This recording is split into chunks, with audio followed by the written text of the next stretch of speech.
Hello and welcome back. In our today's session, we shall be defining your personal value and we'll see the steps involved in crafting your personal brand message. So, hope you people are all ready with the previous day's assignment. Um, yeah, so before that, I'll quickly share my screen to see like are what exactly is a personal value. One moment please.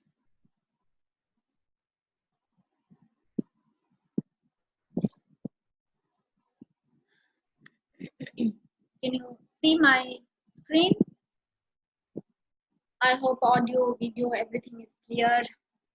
Kindly type yes if you can.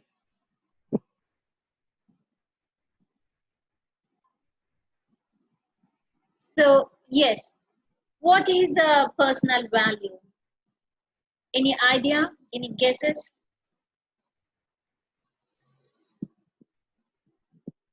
Okay, cool. Yes, personal values are the things that are important to us. uh, the, it involves, see, it involves all these factors like it can include the characteristics, the behaviors that motivate us and guide our decision. It can involve the likes and dislikes, our preferences. So basically speaking, personal values are generally operating in the background. They influence everything what you do, but usually it happens on autopilot, automatically, like we are not conscious about that. So you just know intuitively that what you like and dislike and decide accordingly, right? That's what like we all do. For example, uh, maybe you value honesty and you believe in being honest wherever possible, and you think it's important to say what you really think. And when you don't speak your mind, you probably feel disappointed in yourself, right? Are you anybody relating with this example? Yes. Or maybe like you value kindness and you jump at the chance to help other people, and you are generous in giving your time and resources to worthy causes or to friends and family. So those are just two examples of personal value out of many. Everyone has their own personal values and they can be quite different. So some people are competitive while others value cooperation. Some people value adventure while others prefer security. So values matter because you are likely to feel better if you are living according to your values, and to feel worse if you don't. This applies both to day-to-day decisions and to larger life choices. If you value adventure, for example, you will probably feel stifled if you let yourself be pressured by parents or others into making safe choices like a stable office job or a settled home life. For you, a career that involves travel, starting your own business, or other opportunities for risk and adventure may be more appropriate, right? On the other hand, if you value security, the opposite applies. So, what if some people would view as a dream opportunity to travel the world and be your own boss may leave you feeling insecure and craving to uh, get a more settled living.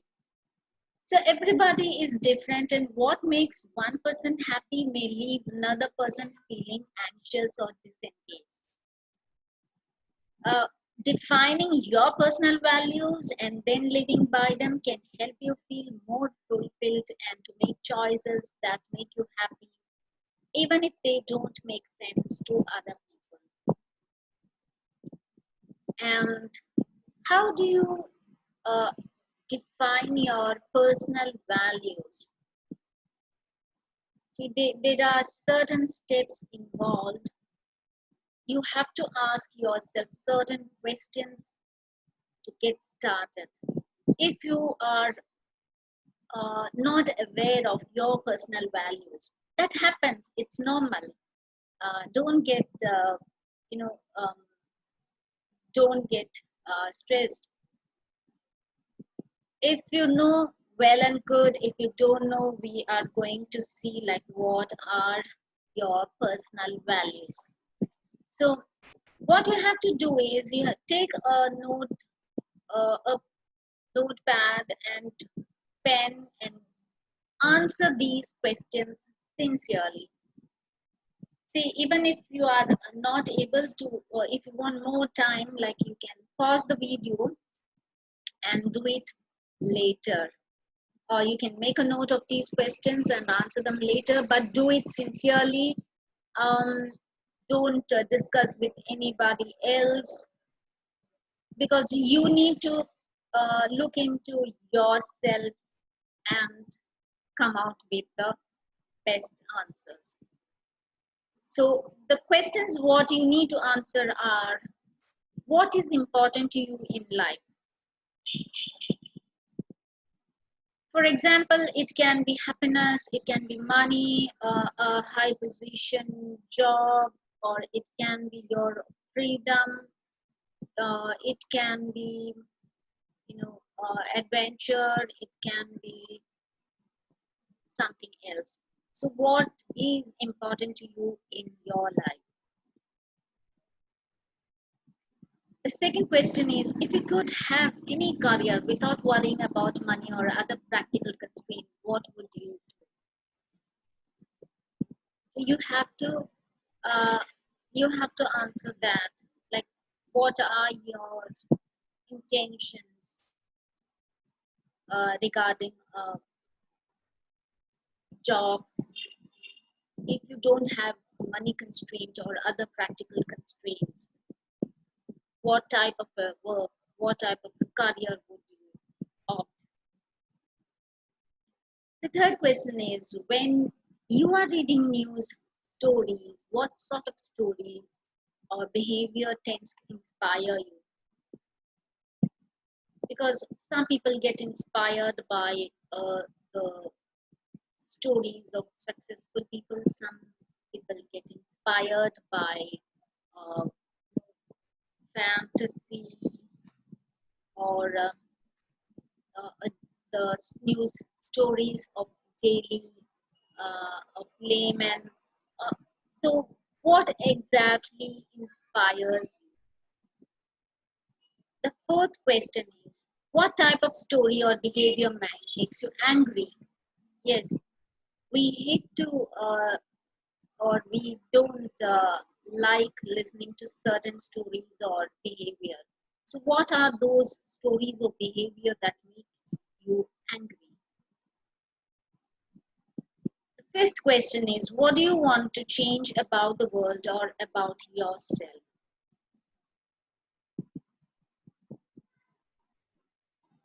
Sixth question is, what are you most proud of yourself?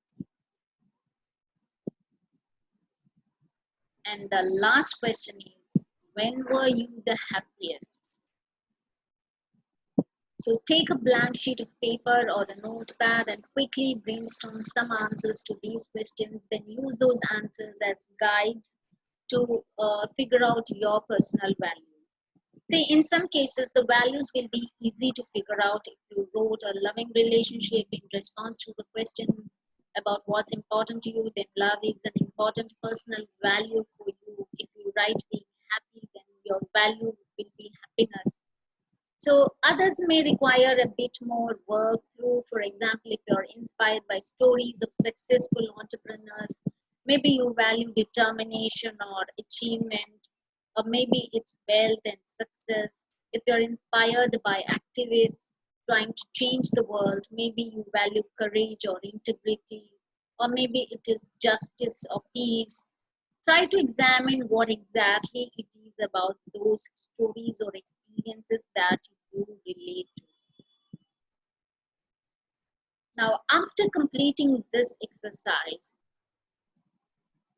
now I have made a list of personal values. It is a short list though, not a comprehensive one. You have a list of personal values like, uh, sorry, what am I sharing? Yes. Can you read through these lists? Is that clear? Okay. So what you have to do is, after completing the previous exercise, um, you have to think of a little more. The idea isn't to pick um, items from this list, but to come up with your own based on your own experiences and personality. So please use these as examples of personal value, but don't feel limited by them. Let your imagination run free. So when you have finished brainstorming, you may have a dozen or more values, or you may have a huge list of personal values. If you are having a huge list, what you have to do is you have to cut down the list to something manageable, perhaps the values that mean the most to you. If you're struggling, try assigning scores to each one and then shorten the list. So ultimately, you have to select 10 values from the list that you like most, or maybe the top 5 or top 7, maximum top 10. So start with the first in the list and then order this by the importance of comparing two values by asking which one is more important for you. If you could have only one and had to compromise the second. So remove the winner and write it to the top of a new list and then continue with the next um, values in the list. Do this for all the time until you have really ordered the list of your top 10 values. I hope the exercise is clear. You have to uh, rank it and rank it according to the importance what you give to those values and select just the top 10 values. This is important, and this is these two exercises you have to do, because then only you can write your personal brand statement. See, your statement is just one or two sentences on one or two sentences that describes the best uh, value, what you serve, who you serve, and how you do it uniquely. So it sums up your unique promise of value. Your personal brand statement is distinctive to you and you alone. So you couldn't liken it with a tagline or even a catchphrase that product brands will have. So a personal brand statement is needs to be memorable, punchy, solution oriented. So as opposed to saying, see, there are certain examples here like which will give you a much clearer picture. You have to remember this: what are you best at, who are you serving, and how you do it uniquely. Value, audience, USP. Value, audience, USP. Look at these examples. Okay, see, instead of simply telling John is a boiler man, John keeps families warm through bespoke heating installations. So his target audience is there, uh, what he does is there, and through how uniquely he does. So how many times have you been asked what you do? Do you feel like people really understand what you do, or is it merely pleasantries? Yes, most of the time it is pleasantries. See, just because a hairdresser or plumber is not going to allow you to stand out, when you don't stand out, you will have to compete against everyone else on price, which isn't a great situation to be in. To be successful in today's economy, you have to specialize. You have to choose a topic and master it. Your statement will clearly and exactly tell what you do, how you do, and for whom. So by communicating this, you and your target audience will know exactly what you are capable of. How you write your personal brand is like, yes, we'll look into these examples. Um, See, remember, you need to be clear on the value. Don't confuse anyone with any fluffy terms that don't mean anything. Furthermore, like what makes you unique in one place may not be unique in another.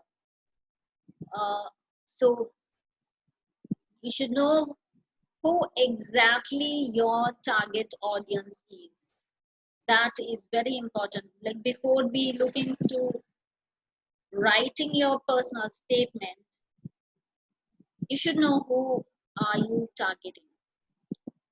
Whom are you aiming your service at a particular industry, geography, age demographic? Try to stay somewhat focused on a sector of the market and don't spread yourself too thin. The reason personal branding has become critical for businesses is that nobody wants to buy from the person that does everything for everyone.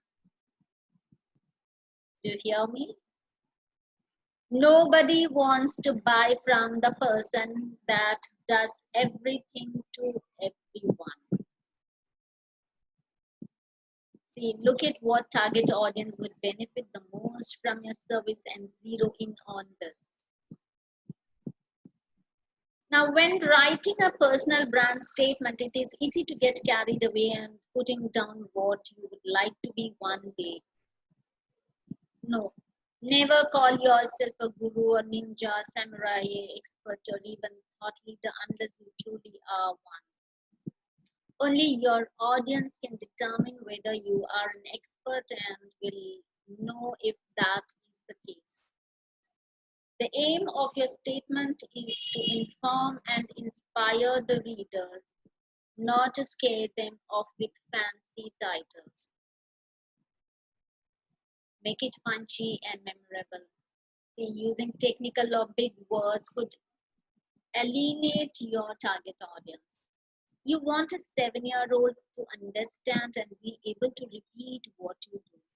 Whenever you introduce yourself at a networking event, stay punchy and memorable. Ideally, you will want that person you were talking to tell other prospective customers what you do. This will cover a lot of ground. Trust me, yes, and keep it reasonably short. Less is more, as they say. So your ability to describe exactly what you do in one sentence says a lot about your introspection and professional focus. In some cases, you have to take up 2 sentences, but always aim for one. I will give you a special example here. See, um, yeah, we will look into all these examples. So John keeps families in Edinburgh, that's his target audience. Warm, that's value.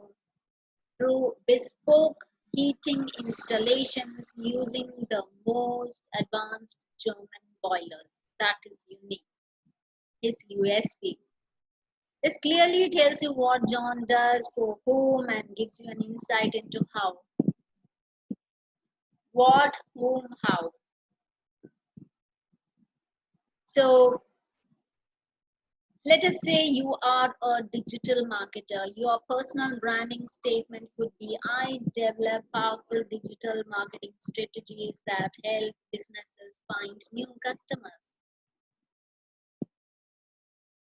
Or say if you are a real estate agent, you could say something like, I can help you find your dream home for the price you want. Another example could be, I help thought leaders write great books in just 90 days. 30 satisfied clients so far. I help manufacturing organizations improve their processes to reduce waste and grow profits. So these are all personal brand statements which follow a classic formula. I help dash do dash. I help dash do dash. Though there are some other formats as well. For example, let's build job-free income. Do you want more traffic? Helping you build a big brand with your small business. Achieve social media mastery. Create less content. So these are all some examples of personal brand statements from real people and real businesses. Now it's your turn to create one for yourself. Consider your personality, what is important to you, and the value that you can offer, and come up with something that's uniquely you. So finally, it's your turn to start looking at your statement. Don't put this off. You will find that it is wonderful marketing tool that you're going to use over and over. So most people haven't really thought about their statements. So you will stand out with an effective one. Over time, I would think personal brand statements will be part and parcel of any successful business life. Remember that your personal brand statement will always be a work in progress, and you should update it as your business changes over time or progresses over time. Revisiting this statement every now and then is a great for introspection and give you great direction in your personal and professional life. So with that, we are coming to the end of today's session. I would like you all to write that what are your top 3 personal values. Write them in the comments below. What are your top 3 personal values? And in the next session, we shall develop your brand's visual and communication style in the visual and communication style. So don't forget to write your top 3 personal values in the comment box. Until we meet next, stay marvelous.